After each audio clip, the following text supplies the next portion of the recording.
Good morning, Rodney. Good Rodney morning.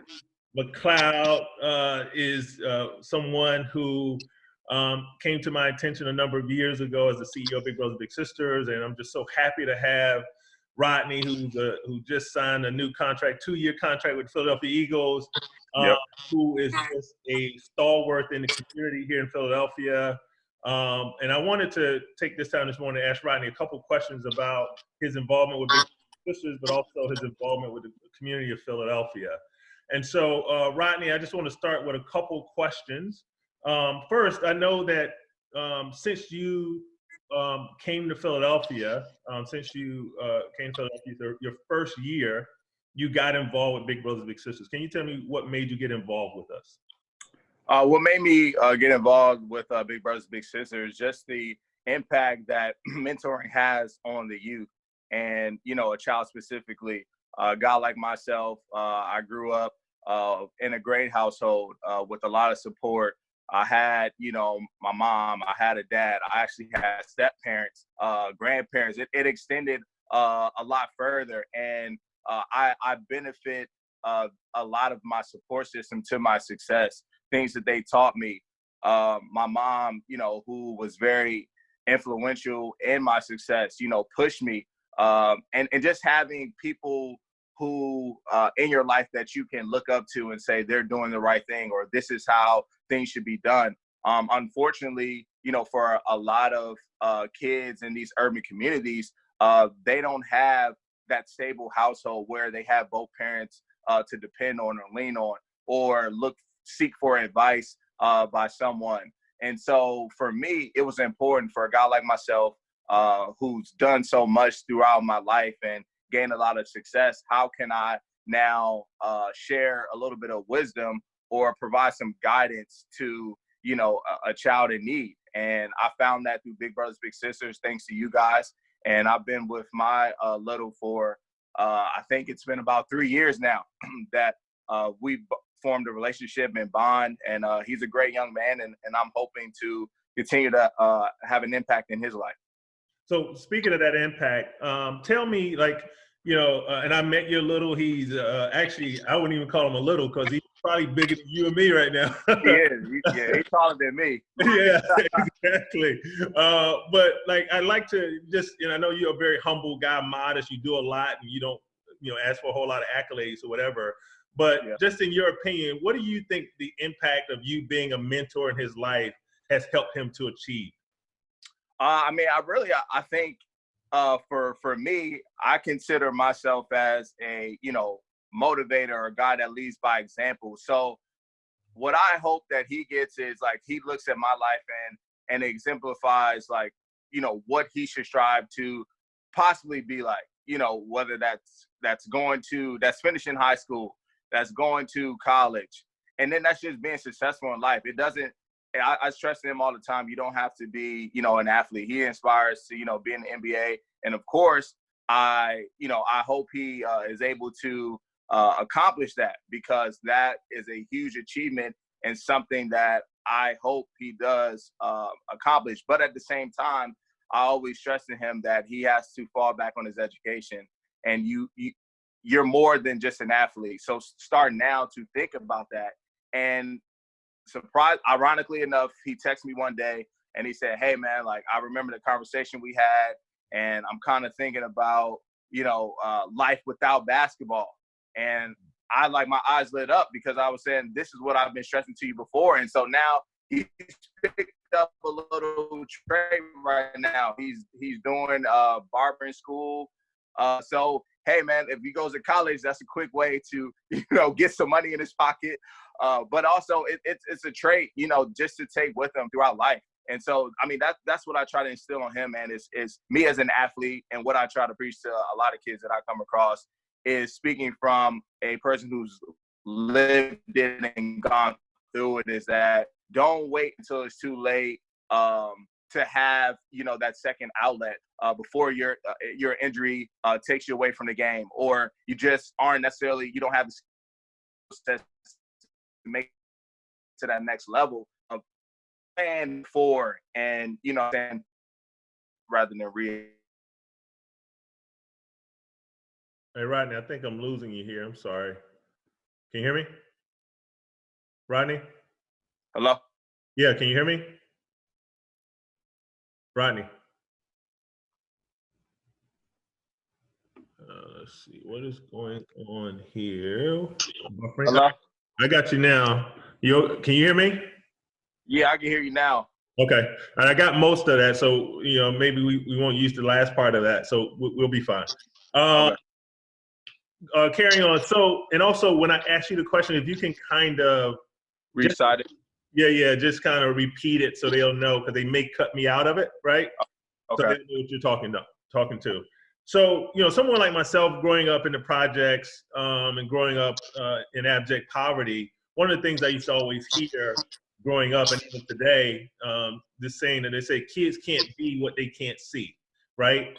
And how important do you feel like it is for, as a Black man, for young kids of color, particularly Black boys, to see someone like you talking about the things you talk about? Yeah, I think it's very important for kids to have mentors that are very relatable and look like them. A man of color like myself and yourself, we're understanding, that we come from a different community that you can only relate to if you lived it, if you've experienced it. And I think, that's the connection that, I have with my little, and I grew up, in a, urban community, lower income area at one point in my life for about the first 8 years. And then I also continue to be surrounded by that, over the weekends. But, you really just have to understand it. And it's a deeper bond when you can relate. And I think that's what makes, our connection very special, is that we have a lot in common. I see a lot of myself in him. He went from public school to private school.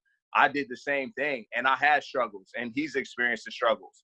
But I've encouraged him that things will get better over time. You just have to trust yourself, but you also have to apply yourself just a little bit more, because the curriculum, everything else is a lot more challenging at that now private institution in high school. I mean, and of course, you just leaving middle school, going to transition to high school, things are going to get harder. Like, there's a lot more responsibility on you as a student. And that's what I didn't understand in the beginning. And I suffered because of it. And I had to quickly adapt to make sure that I put myself in the best position possible. I tell them, like, hey, when a college comes in, they're going to ask about your grades before anything. They don't care what you did on that court, what you did anywhere else. And so a lot of what I've experienced in life, because of how I grew up, the conditions, it's the same thing I see in Isaiah. And I feel like that is what makes our relationship that much stronger. And so it's like amazing just to see, man, how much he's grown just in these past few years, and he's going to continue to grow. And, I'm just thankful to be a part of his life, because he has an amazing mother that does so much for him already.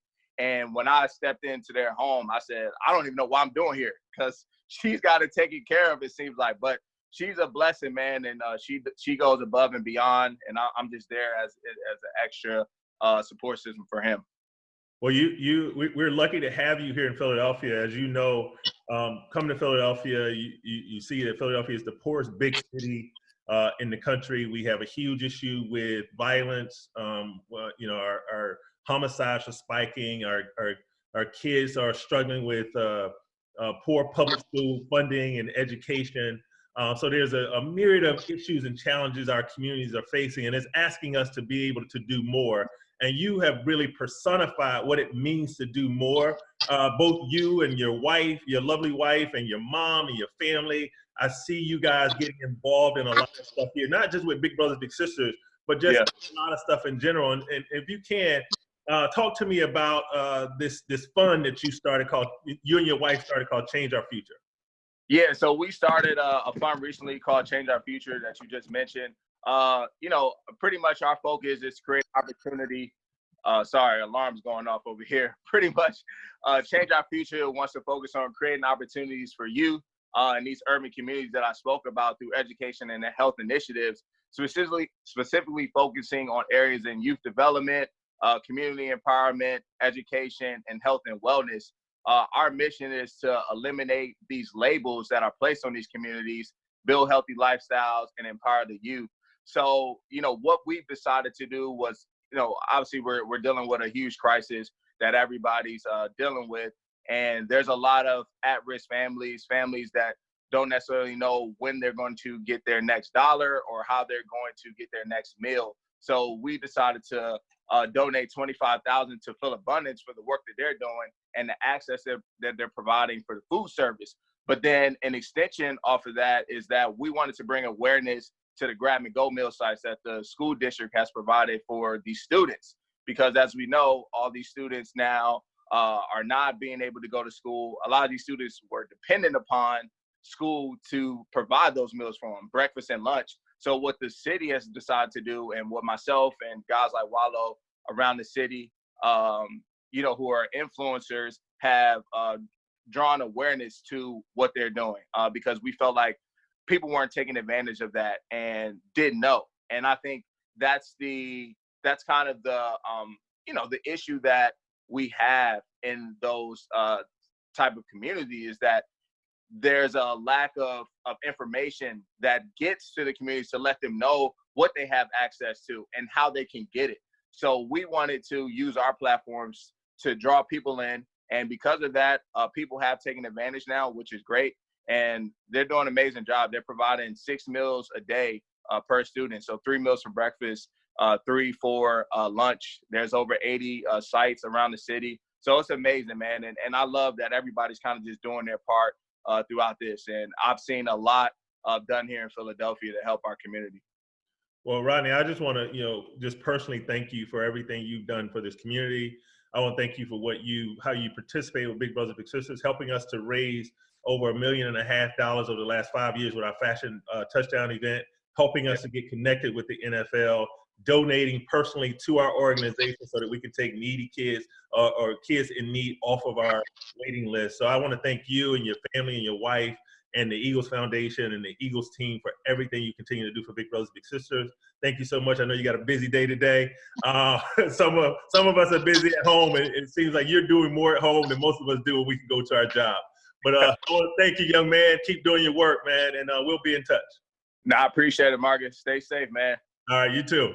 Take care.